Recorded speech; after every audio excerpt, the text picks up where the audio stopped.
मंत्र मुंशी प्रेमचंद द्वारा लिखी गई एक बहुत ही मार्मिक और प्रसिद्ध कहानी है जो अमीर और गरीब के बीच की संवेदनहीनता और मानवता के महत्व को दर्शाती है।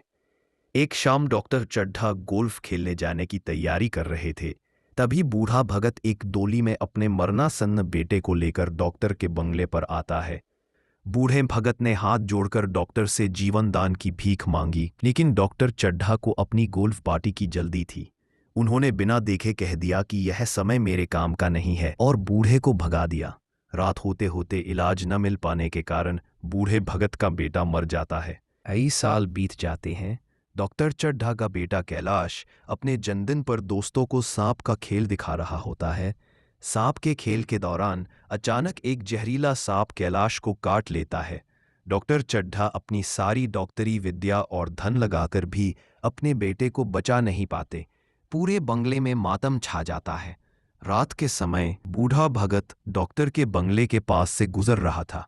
उसने रोने पीटने की आवाजें सुनी और उसे पता चला कि डॉक्टर चड्ढा के बेटे को सांप ने काट लिया है और वह अब मौत की कगार पर है। भगत जानता था कि उसके पास वह प्राचीन मंत्र है जिससे वह कैलाश को बचा सकता है। यह उसके बदला लेने का सही मौका था, उसी डॉक्टर से जिसने एक बार उसके बेटे को मरने के लिए छोड़ दिया था। बूढ़ा भगत कुछ देर सोचता रहा। उसके मन में बदले की भावना और मानवता के बीच एक गहरा संघर्ष चला। अंत में उसका दयालु हृदय जीत गया। बूढ़ा भगत चुपचाप डॉक्टर के घर में घुस जाता है। वह बिना किसी को बताए पूरी रात जागकर अपने मंत्रों और जड़ी बूटियों से कैलाश का इलाज करता है। सुबह होते होते कैलाश को होश आ जाता है और वह खतरे से बाहर हो जाता है। इलाज करने के बाद बूढ़ा भगत चुपके से वहां से चला जाता है, बिना किसी इनाम या धन्यवाद की इच्छा किए।